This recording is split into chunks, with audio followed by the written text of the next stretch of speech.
আবারও ভুল করছিস, তুই আবারও ভুল করছিস। আমি তোকে এটা আমি আমার নিজের অভিজ্ঞতা থেকে বলছি, এটা নিতা করতে পারে না।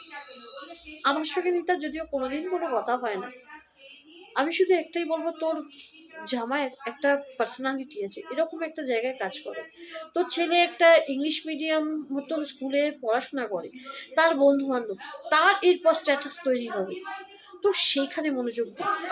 কে কি বললো তোর পেছনে সামনে তোর জানার বিন্দু বিসর্গ দরকার নেই।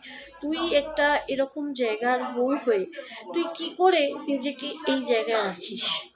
আমি তোকে আগেও বলেছি, কারোর দিকে কিছু বলারই দরকার নেই। কে কি করলো, কে কি না করলো, জানার তো তোর দরকার নেই, তাই না?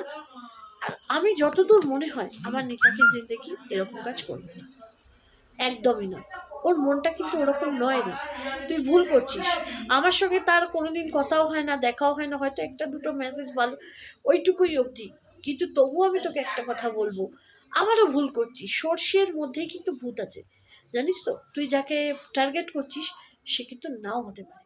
তো আমি একটাই বলবো, এইসব ব্যাপারে থাকিস না, নিজেকে জড়াস না, নিজের একটা গ্রেট রাখ।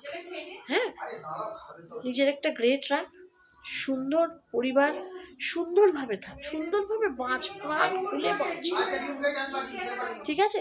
চল, এইটুকুই আমি তোকে বললাম যে আমার মনে হয় না নিতা এরকম কাজ করতে পারে। আমি যতদূর ওকে চিনেছি, ঠিক আছে? তুই ভুল করছিস। তো একটাই বলবো, এসব ব্যাপারে থাকিস না, ভালো ভালো ভিডিও দে, ভালোভাবে কর। খাবি না? হ্যাঁ খাবো, চল। ভালো ভালো ভিডিও দে, ভালোভাবে।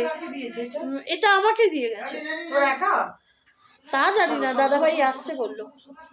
তো ভালোভাবে কর, এই কম্বল পড়ে গেছে, ঠিক আছে? ভালোভাবে থাক, এনজয় কর, এইটুকুই। এই যে তোমাদের ডিম